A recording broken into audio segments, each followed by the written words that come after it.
Good afternoon, everybody. This is the moment we have all been waiting for. Well, maybe not all of you, maybe some of you, but certainly for me. Tainted Grail, The Fall of Avalon, is easily my most anticipated game of 2019. This was a Kickstarter at the end of 2018, and it is for, I know, a lot of people. They are just sitting around waiting for their tracker number to come in from FedEx so that they can be home and be ready for this game to appear on their shelves. This game is from Awaken Realms, who have recently created games such as Lords of Hellas, Nemesis, Etherfields, was just on Kickstarter, hasn't come out yet. They were originally a miniature company.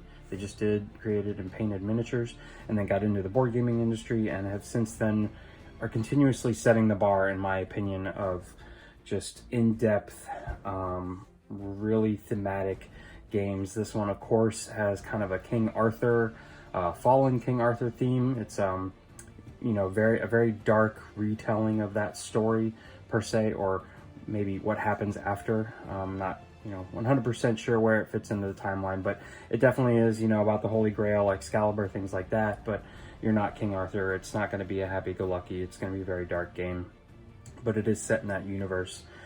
So we are going to dive right in here. I'm just going to let you guys know in advance that this is going to be a longer unboxing video than normal, because I really want to give some of the parts some justice for any of you out there who are awaiting your game and really want to get some good content out there to watch while you're waiting for your copy to arrive. This is for you guys. I'm gonna make sure that I pause for a minute or so, or maybe just make it so you guys can pause on the character boards and the cards, the starting cards. I'm not going to go into the secret cards. There's not going to be any spoilers here, but I just want to make sure that this beautiful game is given its justice. And I will, at the end, I'm going to open this. And I'm going to do it at the end so that I can throw up a big spoilers warning, blah, blah, blah, blah. But in case there's anybody who's curious as to what's in this surprise box, I think a lot of people are shying away from showing it so that there's no spoilers. But I figure if I put it at the end of the video, then you won't have any problem avoiding it if you don't want to see it, and you can just stop watching. What was interesting, though, when I pulled this out of the box, is I noticed the back was not Tainted Grail themed. It's got this ISS Vanguard. Learn more at issvanguard.com, which, very well could be just a cheap plug at a game of theirs. I actually went to issvanguard.com, and it just takes you to their Facebook page for Awaken Realms' upcoming game, ISS Vanguard. So I believe this is just kind of a plug for a future game. We know that their next game to hit Kickstarter is called The Great Wall, a China, ancient China themed board game. So it's not the ISS Vanguard. From what I've heard, this is kind of a sandbox space opera type game. So that's all I could get from Facebook. There's not a whole lot on there, but I'm curious as to wonder why they kind of stamped that all over the box here. But I am going to open this at the very end, so if you are curious as to what's in the surprise box, stick around. So just a word on comparison's sake of the box size. I did kind of hold it up to some of the other games in my collection. This box is big, it is heavy. It is not as big as Gloomhaven, certainly, and it's not even as big or as heavy as Thunderstone Quest, either of the two big boxes from Thunderstone Quest. So that can kind of give you a general idea of how big and how heavy this game is. It was bigger than Zombicide. It was bigger than a lot of my other big box games. The closest ones to it I found in size were like Imperial Assault or Lord of the Rings, from Fantasy Flight Games. So those big box Fantasy Flight games, this box is a little wider, but it's certainly heavier than those. It is closer in heft to Thunderstone Quest, I believe, because there are so many cards in this game and that game. So this is basically just the back. You can see, if you're not familiar with the game, it has a 7th continent element to it, where you're laying down these tarot-sized cards that produce a map, and they all kind of, the artwork all kind of connects together.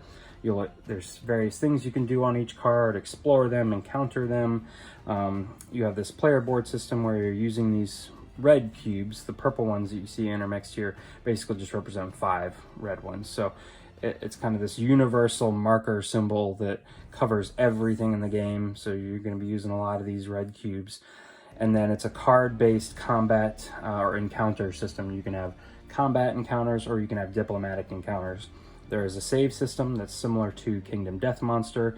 And of course the exploration journal that is, you know, very similar to what Ryan Lockett is doing these days, and many other games where just real in-depth storytelling in a binder. You flip to a certain page, and that gives you helps move the story along. And of course there are some really snazzy miniatures. I did not back the Monsters of Avalon part of the campaign. It was simply a box of miniatures that here were not necessary to gameplay. They were simply for pure aesthetic reasons, and for anybody who's super into painting would want to get them. I actually just went ahead and they produced some real high quality images of them, and I printed these off and laminated them, and I'm just in the process of figuring out a way to stick them on standees, because all that you would do with the miniatures, the nice high quality resin miniatures, is stick them on the map to represent that a monster is there and roaming around. They don't really serve any other purpose. So there's the back of the box, an overview of how big the box is. Now let's go ahead and, oh my goodness, flip this thing over and dig right in.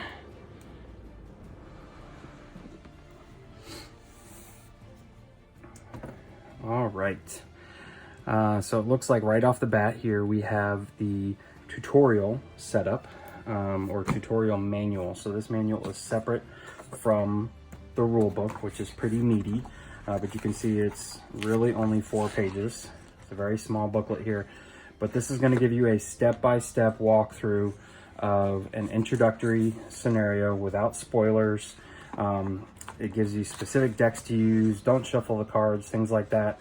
Very similar to Aeon's End and how they do their games nowadays, where they have this stop, only open these decks, don't shuffle them, lay them here, here, and here, and it's this like one sheet in Aeon's End that you follow to play your very first game, and then it says go read the rest of the rule book. So this is what you will start with. It's a very nice introduction to get into playing, and then there is the rule book.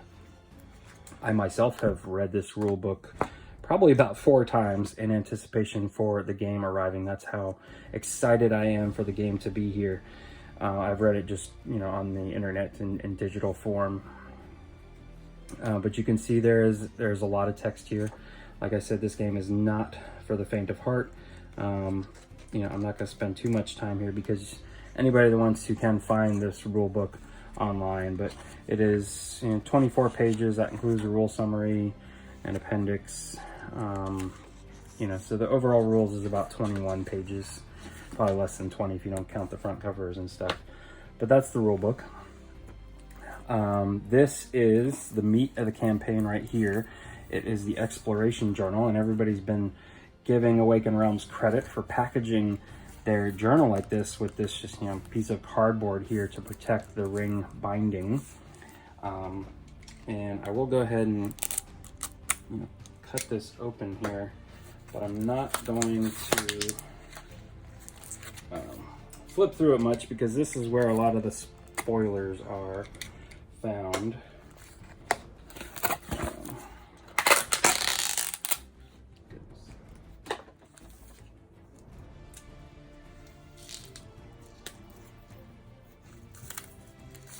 Get into this wrap. Very well protected. All right. So you can see here, this is a pretty thick book here. We're talking, well, the pages aren't numbered, but there's got to be several hundred pages in here. You know, there's numbers for everything. Book of Secrets. But there you have it. There's some, you know, some pictures in here, but for the most part, it's a whole lot of text. So you basically are just gonna kind of have this sitting off to the side, and I'll be referencing it a lot during your campaign, but there is a lot of awesome narrative in there. You can see here are just some letters for thematic, for flavor. These are the 4 starting characters: Bior, Maggot, Rev, and Eily, I believe you pronounce it. Basically just kind of whichever one you want to start with, or couple you want to start with, you would read their letter just for fun. These are maps of the area. So this is roughly what, if you laid all the cards out, what the world would look like. And you're kind of given this map in your farm hold, and you know you're going to start way down here, and you're wanting to probably get somewhere up here.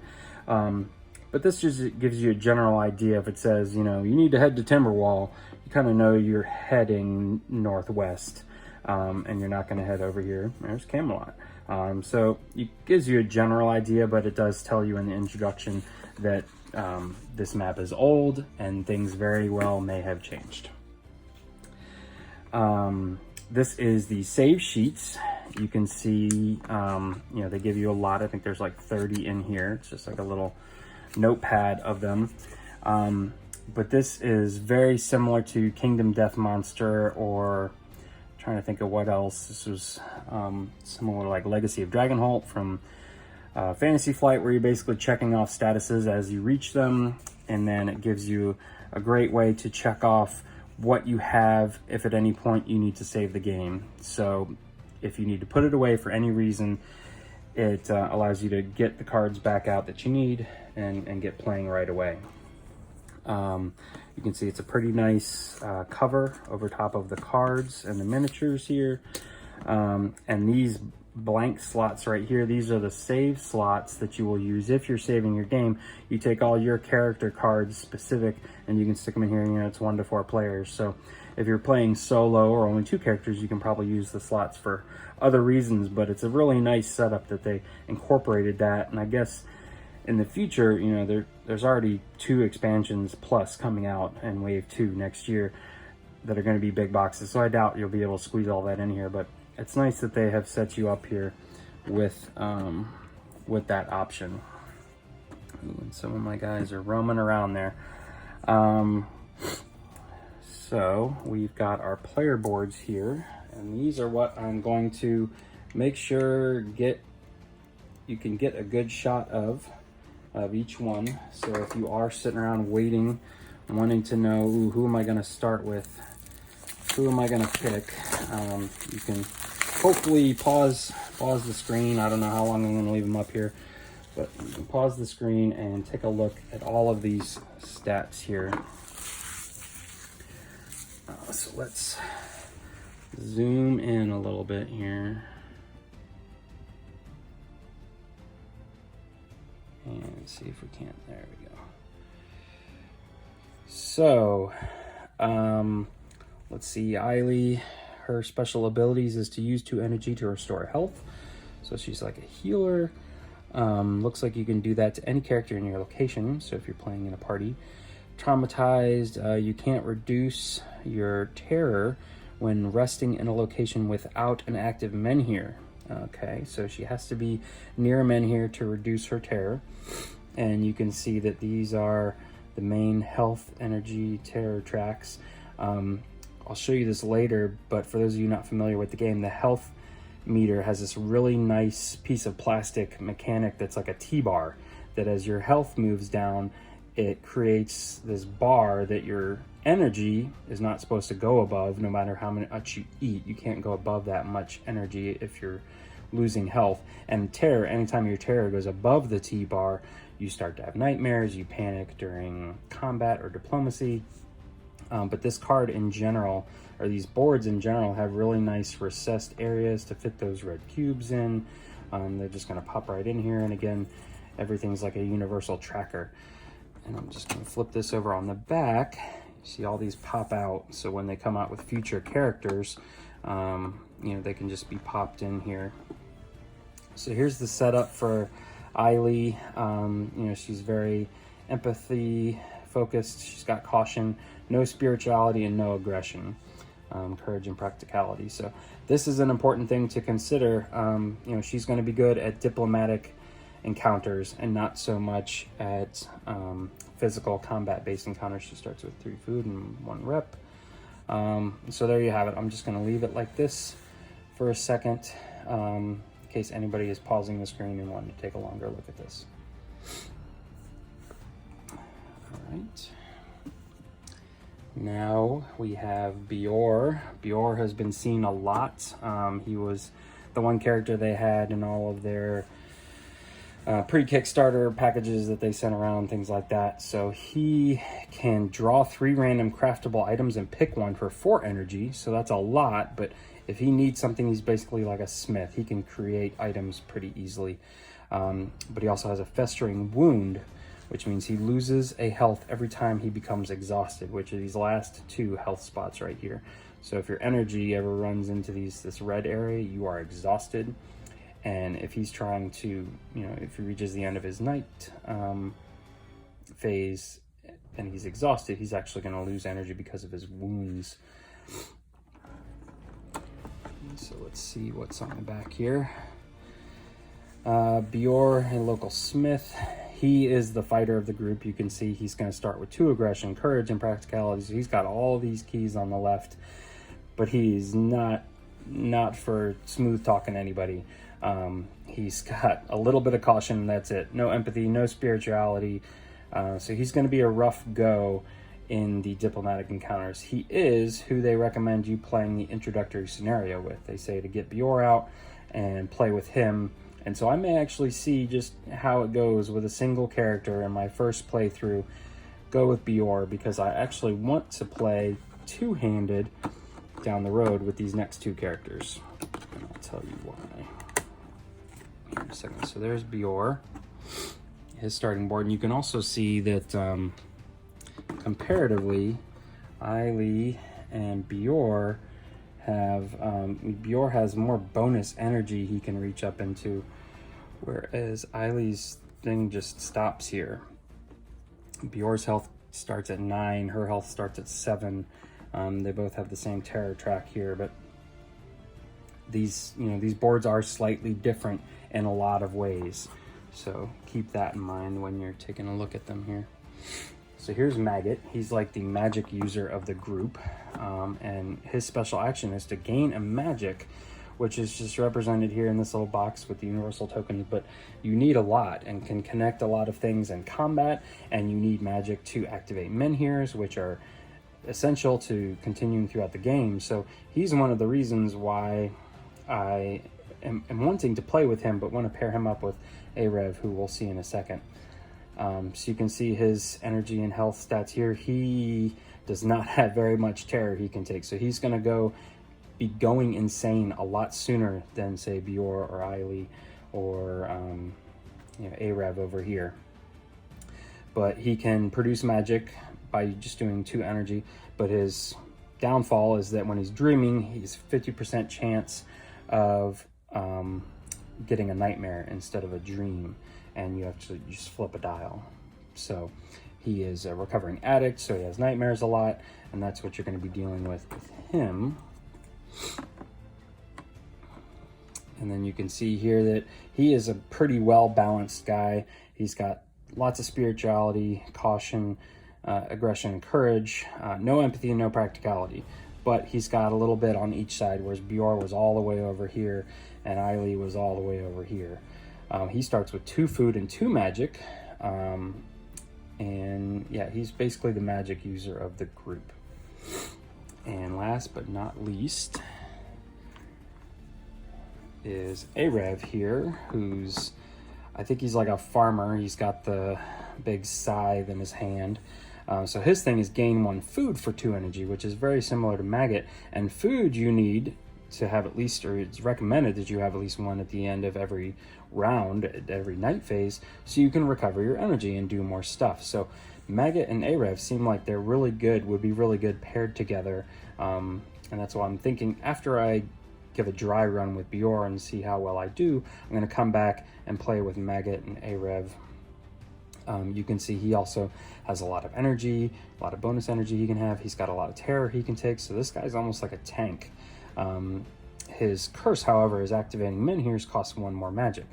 So at first I was thinking, oh, I'm going to start with Arev because he can get the food. I can just be doing whatever I want to, but I'm not going to be able to activate the menhirs because he's already in the hole there. Well, why not pair him up with Maggot, who can create magic at will? So that was kind of my thought process there.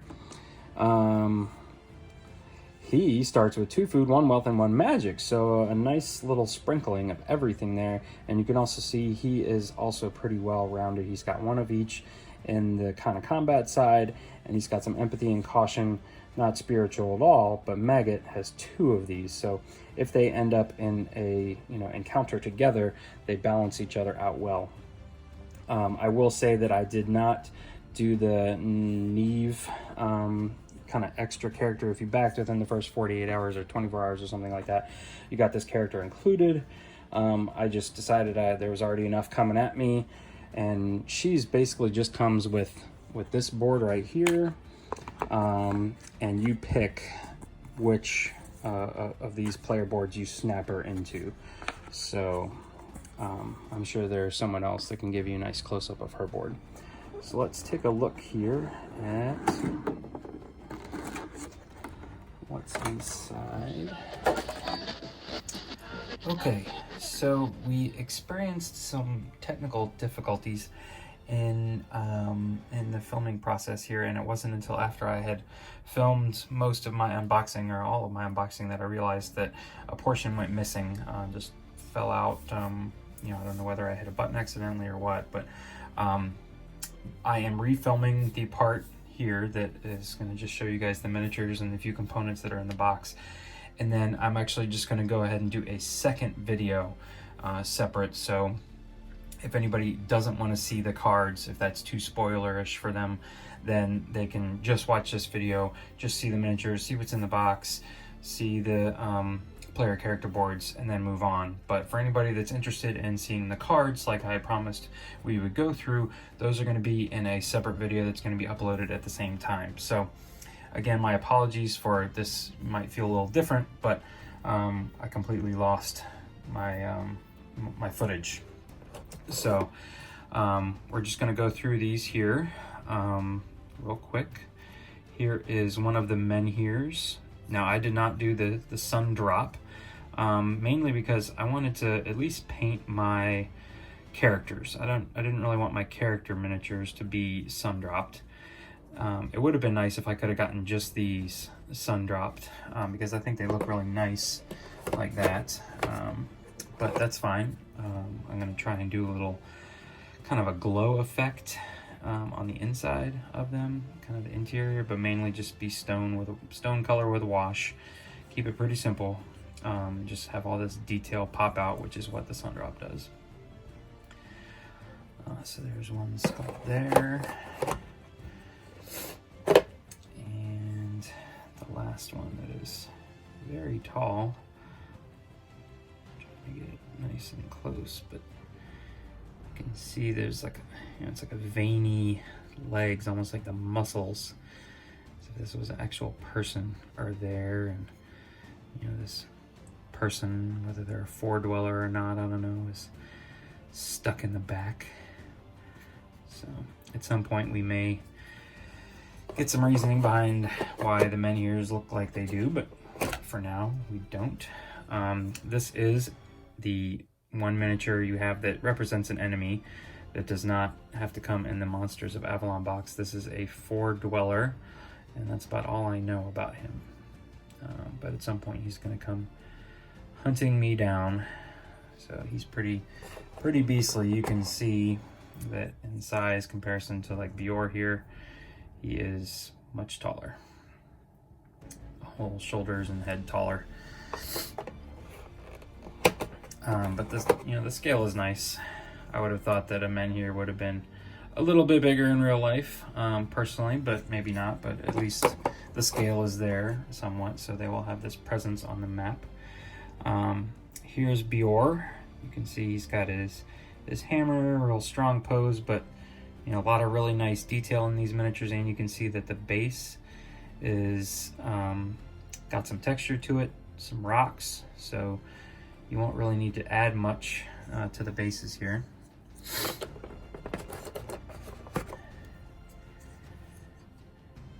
Here's Eileen, the herbalist. She's holding her staff there, which has got a whole bunch of stuff going on, and her flowing hair, so a very action pose miniature.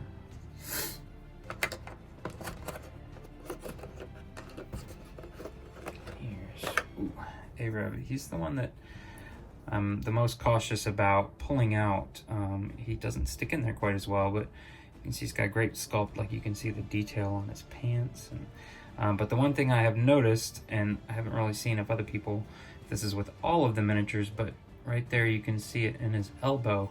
It's like a joint area that didn't quite get filled in very well by the resin. So I don't know if this is on all of them, but I have seen a picture of a broken Arev with, you know, from his elbow up to his arm here. So be very careful with your Arev until you kind of patch up that arm there.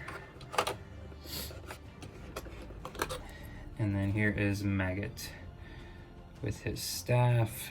Again, you can see the texture on his clothing. It's got some great detail, if I can get it to focus there.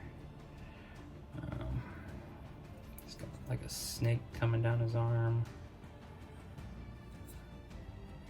Too close. He's got a lot of stuff going on here.